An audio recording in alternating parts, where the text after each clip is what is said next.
दोस्तों, आपका स्वागत है। मैं इस टॉपिक में अव्यय के बारे में आपको बताऊंगा। हिंदी व्याकरण का जो पक्ष है, अव्यय किसे कहा जाता है। एक प्रश्न है, अव्यय किसे कहा जाता है। तो दोस्तों, इसका डेफिनेशन देखिए। जिन शब्दों के रूप में लिंग, वचन, कारक आदि के कारण कोई परिवर्तन नहीं होता है, उन्हें अव्यय या अविकारी शब्द कहा जाता है। अजोर व्यय, अगर इसका संधि विच्छेद करेंगे, अजोर व्यय, व्यय माने खर्च और अ माने नहीं, तो कोई खर्च नहीं होता है।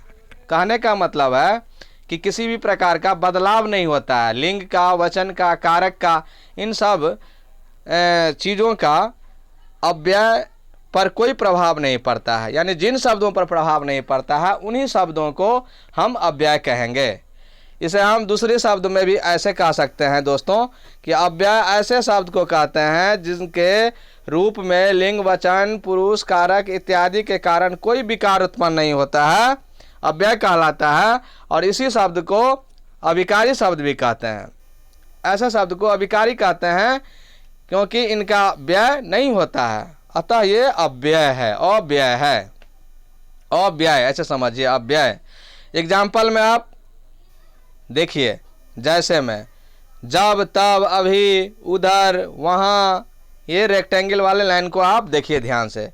जब, तब, अभी, वहाँ, इधर, कब, क्यों, वाह, आह, ठीक, अरे हैं, और, बल्कि, इसलिए, अतः, अतएव, चूंकि, अवश्य, अर्थात, ये सब शब्द, किंतु, परंतु, तथा, ये सब शब्द जो है ये सब अव्यय है दोस्तों।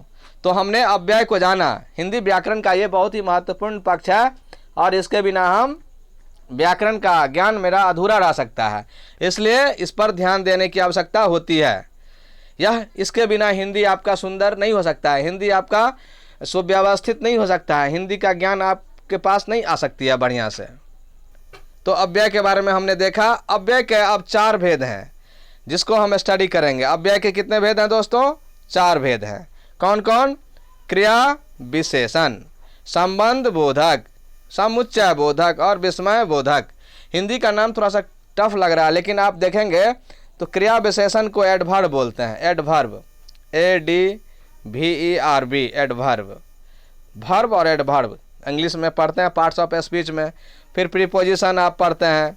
इंग्लिश का कितना आसान है प्रीपोजिशन, प्रीपोजिशन, कंजंक्शन और इंटरजेक्शन। इंटरजेक्शन को विस्मयादि बोधक कहा जाता है, कंजंक्शन को समुच्चय बोधक कहा जाता है, प्रीपोजिशन को संबंध बोधक कहा जाता है और एडवर्ब को क्रिया विशेषण कहा जाता है दोस्तों।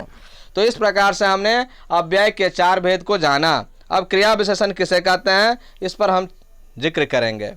क्रिया विशेषण, क्रिया विशेषण को देखते हैं। क्रिया और विशेषण यानी कि क्रिया की विशेषता बताने वाले शब्द क्रिया विशेषण है। यानी कि जो अव्यय, जिन शब्दों से क्रिया विशेषण या दूसरे क्रिया विशेषण की विशेषता प्रकट हो, उन्हें क्रिया विशेषण कहते हैं। नहीं समझ, ये गलत थोड़ा सा लिखा हुआ दोस्तों, इसको नहीं याद कीजिए, आप ऐसे याद कीजिए। जो शब्द क्रिया की विशेषता बतलाते हैं उन्हें क्रिया विशेषण कहा जाता है। इसको याद कीजिए आप। जिन शब्दों से या जो शब्द क्रिया की विशेषता बताए, क्रिया जोर विशेषण, नाम से स्पष्ट है, क्रिया और जोर विशेषण। तो क्रिया विशेषण, क्रिया विशेषण क्या है? तो क्रिया की विशेषता बताने वाले शब्द को क्रिया विशेषण कहा जाता है दोस्तों। जैसे राम धीरे धीरे टहलता है, तो टहलना यहाँ पर क्रिया है, टहलना क्रिया है दोस्तों। और एक चीज देखिए, धीरे धीरे क्या है? टहलने का क्या बता रहा है? विशेषण, कि वो धीरे धीरे टहलता है, तेजी से नहीं टहलता है। यानी धीरे धीरे आपका हो गया क्रिया विशेषण। राम वहां टहलता है, राम कहाँ टहलता है दोस्तों? तो वहां टहलता है, यहां नहीं टहलता है। राम अभी टहलता है, तो अभी क्या हो गया दोस्तों? क्रिया विशेषण। यहाँ पर अभी क्या हो गया? क्रिया विशेषण। यानी कि इन वाक्यों में आप समझिए, धीरे धीरे, वहां और अभी, ये सब क्या है? राम के टहलने, क्रिया की विशेषता बता रहा है। इसलिए ये क्रिया विशेषण अविकारी विशेषण भी कहलाते हैं और ये क्रिया विशेषण शब्द हो गए, यानी ये अव्यय क्रिया विशेषण हो गया। वह बहुत धीरे चलता है, बहुत धीरे चलता है, ये क्रिया विशेषण हो गया दोस्तों। और ये सही लिखा हुआ है ऊपर वाला डिफिनेशन। अब देखिए बच्चों, क्रिया विशेषण की भी विशेषता बता दे। सॉरी दोस्तों, क्रिया विशेषण की भी विशेषता, यानी चलना क्रिया है, चलता, और धीरे क्या है उसकी विशेषता बता रहा है, और बहुत धीरे के भी विशेषता बता रहा है, बहुत धीरे। तो इस वाक्य में क्या हो गया, बहुत क्रिया विशेषण है, क्योंकि यह दूसरे क्रिया विशेषण की विशेषता बतला रहा है।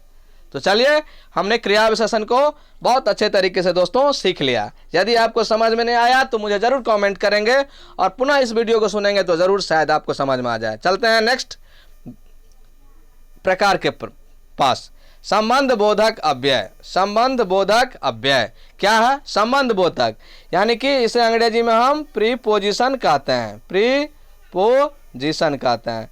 अंग्रेजी में इन, इनटू, ऑफ, ओवर, ये सब क्या है? प्रीपोजिशन है। तो उसका हिंदी क्या होगा? में होगा। इन जैसे अंग्रेजी में है दोस्तों, देखिए प्रीपोजिशन, इन का मतलब में होता है, तो में संबंध बोधक हो गया। अप, ऑन, अप को हटाइए, ऑन का मतलब ऊपर हो गया यहाँ पर। तो इस तरह से ओवर का मतलब भी ऊपर होता है। तो ये सब क्या है? संबंध बोधक अव्यय है। तो चलते हैं हिंदी की दुनिया में फिर। जो अव्यय किसी संज्ञा के बाद आकर उस संज्ञा का संबंध वाक्य के दूसरे शब्द से दिखाते हैं उसे संबंध बोधक अव्यय कहते हैं। दोस्तों, जो अव्यय किसी संज्ञा के बाद आकर उस संज्ञा का संबंध वाक्य के दूसरे शब्द से दिखाते हैं तो उसे संबंध बोधक अव्यय कहते हैं। या जो शब्द वाक्य में किसी संज्ञा या सर्वनाम के साथ आकर वाक्य के दूसरे शब्द से उनका संबंध बताए वे सब संबंध बोधक अव्यय कहलाते हैं। संज्ञा या सर्वनाम दोनों का बात करिएगा दोस्तों। जैसे ये देखिए रेक्टेंगल वाला उदाहरण को, दूर, पास, अंदर, बाहर, पीछे, आगे, बिना, ऊपर, नीचे, ये सब क्या है?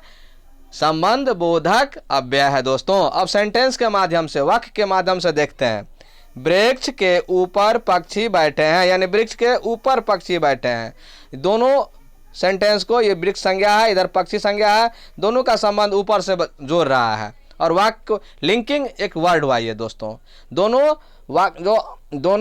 अपूर्ण वाक्य को जो है जोड़ करके पूर्ण वाक्य बनाता है, सार्थक वाक्य बना रहा है दोस्तों। वृक्ष के ऊपर पक्षी बैठे, ऊपर क्या हो गया?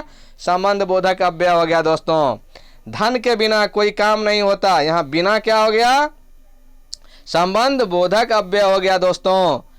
ये दोनों संबंध बोधक अव्यय हो गया। मकान के पीछे गली है, पीछे को क्या हो गया?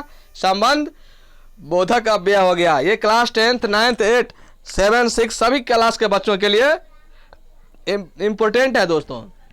हिंदी व्याकरण, हिंदी हमारे 100 नंबर की परीक्षा होती है हिंदी की, और हिंदी हमारा राष्ट्रभाषा है, मातृभाषा के रूप में भी हम लोग प्रयोग करते हैं हिंदी का कहीं कहीं।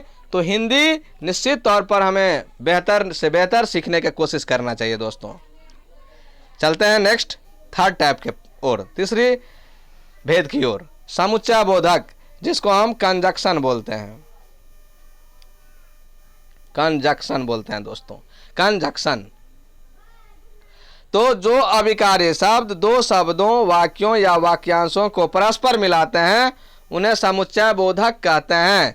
समुच्चय बोधक अव्यय को और सरल शब्दों में आप डिफाइन कर सकते हैं। दो वाक्यों को परस्पर जोड़ने वाले शब्द समुच्चय बोधक अव्यय कहे जाते हैं दोस्तों।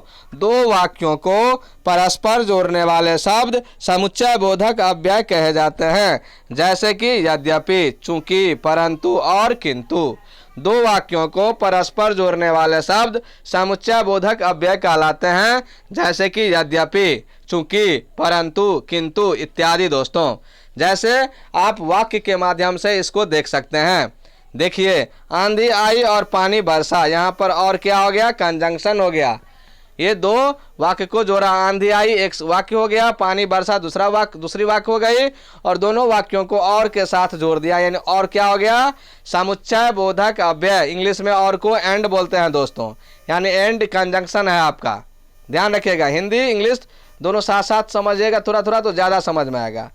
अब देखते हैं दूसरा सेंटेंस भी, 2 और 2 4 होते हैं, तो यहाँ पर और जो लग गया दोस्तों, ये भी आपका कंजंक्शन हो गया, यानी समुच्चय बोधक अव्यय हो गया। यानी हम इस अव्यय को दोस्तों जान गए। चूंकि, परंतु, किंतु ये सब सेंटेंस में आप इस्तेमाल करके देख सकते हैं, वाक्य में इस्तेमाल करके आप समझ सकते हैं। चलिए नेक्स्ट, अंतिम चौथा वाक्य की ओर। थोड़ा सा इसमें समुच्चय बोधक में और चीज देख लीजिए दोस्त। राम और लक्ष्मण दोनों भाई थे, तो राम और लक्ष्मण दोनों भाई थे, और क्या हो गया, ये समुच्चय बोधक अव्यय हो गया दोस्तों, समुच्चय बोधक अव्यय हो गया। ठीक है, ये अव्यय समुच्चय बोधक अव्यय हो गया। और मोहन ने बहुत परिश्रम किया परंतु सफल न हो सका, तो परंतु भी क्या हो गया, समुच्चय बोधक अव्यय हो गया दोस्तों। ठीक है, इस प्रकार और आपका और परंतु क्या हो गया, समुच्चय बोधक अव्यय हो गया, क्योंकि पहले वाक्य दूसरे वाक्य को साथ में जोड़ रहा है ये। चलिए नेक्स्ट चलते हैं, विस्मयादि बोधक समुच्चय, विस्मयादि बोधक समुच्चय, सॉरी विस्मयादि बोधक अव्यय, समुच्चय कर दिया, मैथ हो गया। अव्यय, जो शब्द आश्चर्य, हर्ष, शोक, घृणा, आशीर्वाद, क्रोध, उल्लास, भय आदि भावों को प्रकट करे दोस्तों, उन्हें विस्मयादि बोधक अव्यय कहते हैं। जो शब्द आश्चर्य, हर्ष, शोक, घृणा, आशीर्वाद, क्रोध, उल्लास, भय आदि भावों को प्रकट करे, उन्हें विस्मयादि बोधक कहते हैं। जैसे विस्मयादि बोधक, हाय अब मैं क्या करूं, हाय अब मैं क्या करूं। कोई अबला ऐसे कह रही है जिसका पति देहांत हो गया, है मैं अब क्या करूं, है अब मैं क्या करूं। तो हाय जो यहाँ पर लगा है, देख रहे हैं, इसमें विस्मयादि बोधक का चिन्ह है ऐसा। ठीक है दोस्तों, हैं तुम क्या कर रहे हो, यहाँ पर है लगा हुआ है, हाय और है, ये दोनों क्या हो गया, विस्मयादि बोधक अव्यय हो गया। अरे पीछे हो जाओ गिर जाओगे, अरे अरे क्या हो गया, विस्मयादि बोधक हो गया। अरे से क्या है, भय प्रकट हो रहा है, डर प्रकट हो रहा है दोस्तों। इस प्रकार से और हमने विस्मयादि बोधक चिन्ह का ऐसे बताया है। एक्सक्लामेटरी इसको बोलते हैं, एक्सक्लामेटरी, एक्सक्लामेटरी। ठीक है, तो एक्सक्लामेटरी विस्मय बोधक चिन्ह लगाते हैं, ये विस्मय बोधक चिन्ह हो गया, देख रहे हैं ना। तो ये विस्मय बोधक अव्यय हो गया दोस्तों। इस प्रकार से हमने चारों अव्यय को देखा, यानी अव्यय के 4 भेद, अव्यय को सीखा दोस्तों। यदि यह वीडियो आपको अच्छा लगे, कुछ भी लगे कि नहीं एजुकेशनल वीडियो है, एजुकेशन इससे हमें मिल रहा है, तो निश्चित तौर पर आप इसे शेयर करना ना भूलें, दूसरे दोस्तों को कमेंट करना ना भूलें दोस्तों। Thank you.